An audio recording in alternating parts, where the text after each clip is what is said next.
जरा सोचिए, एक ऐसी जगह के बारे में जहां खुद सरकार ने, जी हां, एक सरकारी संस्था ने कानूनी तौर पर किसी को भी सूरज ढलने के बाद जाने से रोक रखा है।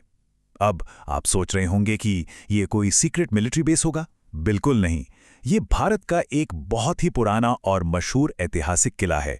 आज के इस खास विश्लेषण यानी हमारे इस एक्सप्लेनर में हम भानगढ़ किले के उन गहरे रहस्यों से पर्दा उठाने वाले हैं जिनके बारे में आपने शायद कहीं ना कहीं सुना ही होगा।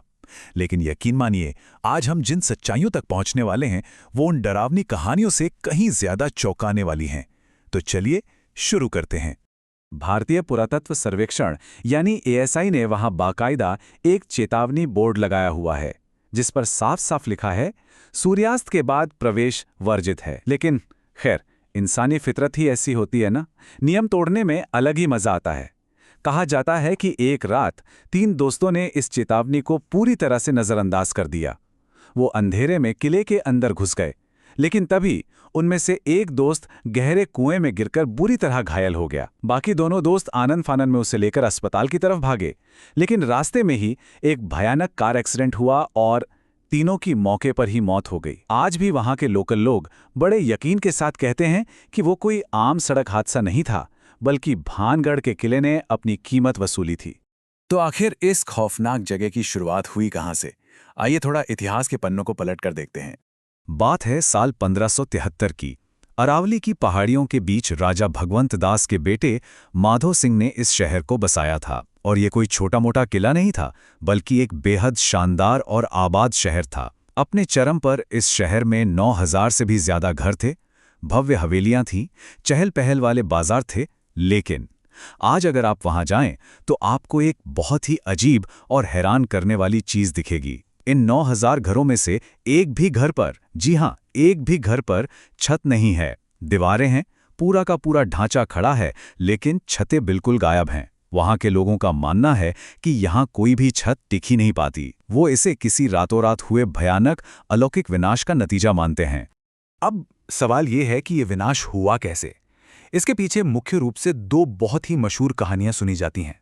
पहली कहानी है बाबा बालूनाथ नाम के एक साधु के श्राप की।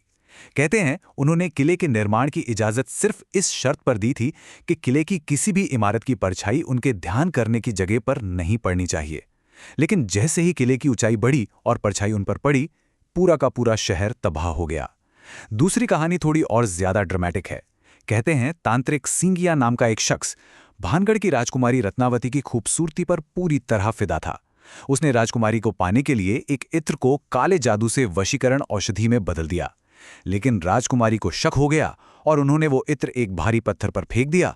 वो पत्थर लुढ़कता हुआ गया और उसने सीधे उस तांत्रिक को ही कुचल दिया। मरते मरते उस तांत्रिक ने एक खौफनाक श्राप दिया कि इस शहर में कोई जिंदा नहीं बचेगा और किसी को कभी पुनर्जन्म नसीब नहीं होगा। अब ये तो हो गई सदियों पुरानी श्राप की बातें, लेकिन अगर आपको लगता है कि ये किस्से सिर्फ इतिहास के पन्नों तक सीमित हैं, तो जरा आज के समय पर नजर डालते हैं। आज के आधुनिक दौर में भी ऐसी ढेरों घटनाएं सामने आती रहती हैं जो किसी के भी पसीने छुड़ा दें। वहां जाने वाले टूरिस्ट्स और लोकल लोग अक्सर हवा में औरतों के रोने और चूड़ियां टूटने की आवाजें सुनने का दावा करते हैं। यहां तक कि बॉलीवुड भी इससे बच नहीं पाया है। आपको करण अर्जुन फिल्म तो याद होगी। कहते हैं उसकी शूटिंग के दौरान वहां एक अभिनेत्री अचानक ऐसे अजीब बर्ताव करने लगीं मानो उनके अंदर कोई आत्मा आ गई हो। ट्रिप टू भानगढ़ फिल्म की क्रू की गाड़ियों के ब्रेक्स अचानक से फेल हो गए थे। एक और किस्से में एक काली बिल्ली ने पूरे 100 किलोमीटर तक एक कार का पीछा किया था। और सबसे डरावनी घटना तो पत्रकार पल्लवी डे पुरकायस्थ के साथ हुई थी। उनकी स्कूटी बिना किसी खराबी के अचानक बंद हो गई और फिर एक बिल्कुल अनजान शख्स ने बिना कुछ छुए उसे स्टार्ट कर दिया और पीछे मुड़कर बड़े ही खौफनाक तरीके से कहा, वे तुम्हें चाहते हैं। ओके, चलिए अब थोड़ा रुकते हैं और सीधे मुद्दे की बात करते हैं। इतनी सारी खौफनाक कहानियों के बाद एक बहुत ही बेसिक सवाल पूछना तो बनता है ना, क्या राजकुमारी रत्नावती, जिनका ये पूरा किस्सा है, क्या वो असल में कभी इस दुनिया में थीं भी? और इसका जवाब सुनकर शायद आप अपनी कुर्सी से उछल पड़े। जवाब है 0, 0। जी हां, पूरे इतिहास में एक भी ऐसा दस्तावेज, कोई भी ऐसा शिलालेख या उस समय का कोई भी रिकॉर्ड मौजूद ही नहीं है जो ये साबित कर सके कि राजकुमारी रत्नावती, तांत्रिक सिंघिया या वो साधु बाबा कभी हकीकत में थे भी। ये सब महज लोक कथाएं हैं जो बस एक कान से दूसरे कान तक पहुंचती गईं और हर बार सुनाने वाले ने इसमें अपना थोड़ा सा मसाला और ड्रामा मिला दिया। तो फिर असली सवाल ये उठता है कि अगर भूत हैं ही नहीं तो इतने सारे लोग वहां इतना खौफ महसूस क्यों करते हैं? क्या वो सब झूठ बोल रहे हैं? नहीं, इसका जवाब हमें विज्ञान देता है। सबसे पहले बात करते हैं इंफ्रासाउंड की। ये 20 हर्ट्ज से कम फ्रीक्वेंसी वाली ध्वनि तरंगे होती हैं। हमारे कान इन्हें सुन तो नहीं सकते, लेकिन हमारा शरीर इन्हें अजीब सी कंपन, घबराहट और एक गहरे खौफ के रूप में जरूर महसूस करता है। अब देखिए, भानगढ़ एक ऐसे इलाके में है जहां भूकंपीय गतिविधियां होती हैं, और जब वहां चलने वाली तेज हवाएं उन पुराने पत्थरों और खंडहरों के बीच से गुजरती हैं, तो वो नेचुरली यही इंफ्रासाउंड पैदा करती हैं। आपको बता दूं, 1980 के दशक में इंजीनियर विक टैंडी ने इसी 19 हर्ट्ज की फ्रीक्वेंसी की वजह से अपनी लैब में सचमुच एक भूतिया परछाई देखने का दावा किया था, जो पंखा बंद करते ही गायब हो गई थी। दूसरा बड़ा कारण है हमारे दिमाग का एक खेल, जिसे साइकोलॉजी में सजेस्टिबिलिटी या सुझावशीलता कहते हैं। इसका मतलब है कि अगर आपके दिमाग को पहले से ही बता दिया जाए कि कुछ होने वाला है, तो आपका शरीर सच में उसे महसूस करने लगता है। 2008 में लंदन की गोल्डस्मिथ्स यूनिवर्सिटी ने एक बहुत ही दिलचस्प प्रयोग किया था। उन्होंने लोगों को एक बिल्कुल खाली, सफेद और शांत कमरे में बिठाया, लेकिन जब उन लोगों से कहा गया कि ये कमरा भूतिया है, तो बिना किसी वजह के कई लोगों ने उस एकदम खाली कमरे में भी भयंकर खौफ महसूस किया। अब भानगढ़ के मामले में भी यही होता है। जब आप वहां जाने से पहले ही इंटरनेट पर इतनी डरावनी कहानियां सुन लेते हैं, तो आपका दिमाग वहां पहुंचने से पहले ही डरने के लिए 100% तैयार बैठा होता है। और इसी के साथ जुड़ता है एक और मजेदार कॉन्सेप्ट, पेरिडोलिया। ये इंसान के दिमाग की एक ऐसी आदत है जो उसे रैंडम चीजों में जानी पहचानी आकृतियां दिखाती हैं। जैसे कभी कभी हमें बादलों में किसी जानवर की शक्ल दिख जाती है ना, बिल्कुल वैसे ही जब कोई टूरिस्ट भानगढ़ के उन पुराने टूटे फूटे खंभों और दीवारों के बीच बनी परछाइयों को देखता है और उसका दिमाग पहले से ही डरावा होता है, तो वो रैंडम परछाइयां उसे खौफनाक चुड़ैलों या भूतों के चेहरे जैसी लगने लगती हैं। खैर, अब हम साइकोलॉजी से आगे बढ़ते हैं। चलिए बात करते हैं उन ठोस ऐतिहासिक और ज़मीनी हकीकतों की जो वाकई भानगढ़ में मौजूद हैं। अगर हम वहां के मिथकों को विज्ञान के चश्मे से देखें, तो चीजें एकदम साफ हो जाती हैं। लोग कहते हैं कि वहां रात में औरतों के रोने की आवाजें आती हैं। असलियत यह है कि भानगढ़ सरिस्का टाइगर रिजर्व के बहुत करीब है, और वो आवाजें असल में लकड़बग्घों यानी हायेनास के रोने की होती हैं, जो काफी हद तक इंसानों जैसी ही लगती हैं। पेड़ों का हिलना और आत्माओं का चलना, वो वहां मौजूद ढेर सारे बंदरों का काम है। और वो जानलेवा शराब जिसकी वजह से सरकार ने रात में एंट्री बैन की है, उसका असली कारण कोई भूत नहीं, बल्कि वो जर्जर और बिना रोशनी वाले पुराने खंडर हैं, जो अंधेरे में बेहद खतरनाक हो सकते हैं। साथ ही जंगली जानवरों का भी बड़ा खतरा रहता है। इंडियन पैरानॉर्मल सोसाइटी के मशहूर इन्वेस्टिगेटर गौरव तिवारी ने खुद वहां रात बिताकर जांच की थी, और आपको पता है उन्हें वहां कितने भूत मिले?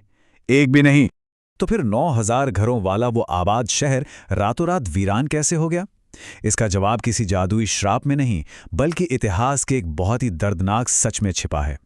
1573 में बसे इस शहर पर 1720 में सवाई जयसिंह ने कब्जा कर लिया था, जिससे इसकी चमक थोड़ी फीकी पड़ने लगी। लेकिन असली और सबसे बड़ी तबाही आई साल 1783 में, जब वहां 40 सा अकाल पड़ा। ये एक बहुत ही भयंकर प्राकृतिक आपदा थी जिसने पूरे इलाके को सुखाकर रख दिया। पानी और खाने की तलाश में वहां के लोगों को अपना ही बसा बसाया शहर छोड़कर हमेशा के लिए जाना पड़ा। यानी कोई तांत्रिक नहीं था, बल्कि एक धीमी और जानलेवा प्राकृतिक आपदा ने भानगढ़ को खंडर बना दिया। लेकिन अब एक बड़ा दिलचस्प सवाल उठता है, जब हमारे पास इतने ठोस ऐतिहासिक और वैज्ञानिक सबूत मौजूद हैं, तो फिर आज तक ये भूतिया कहानियां क्यों जिंदा हैं? इसके पीछे 3 बहुत ही प्रैक्टिकल कारण हैं। पहला, हमारा इंसानी दिमाग हमें अकाल जैसी बोरिंग प्राकृतिक आपदा के बजाय एक स्पष्ट विलन, जैसे कि एक दुष्ट तांत्रिक की कहानी ज्यादा रोमांचित करती है। इससे हमें लगता है कि तबाही का कोई ठोस कारण था। दूसरा, वहां की लोकल इकोनॉमी। सोचिए, भारत के सबसे भूतिया जगह का ये जो टैग है ना, ये वहां टूरिज्म को बहुत बढ़ावा देता है, जिससे लोगों का रोजगार चलता है। और तीसरा सबसे बड़ा कारण, सोशल मीडिया का एल्गोरिथम। अगर कोई वीडियो में कहे कि मैं भानगढ़ गया और वहां कुछ नहीं था, तो कोई नहीं देखेगा। लेकिन जैसे ही कोई खौफनाक बैकग्राउंड म्यूजिक लगाकर पैरानॉर्मल दावा करता है, वो रातों रात वायरल हो जाता है। तो इस पूरे एक्सप्लेनर को हम महान वैज्ञानिक मैरी क्यूरी के इस बहुत ही शानदार विचार के साथ समेटते हैं। उन्होंने कहा था, जिंदगी में किसी भी चीज से डरने की जरूरत नहीं है, उसे बस समझने की जरूरत है।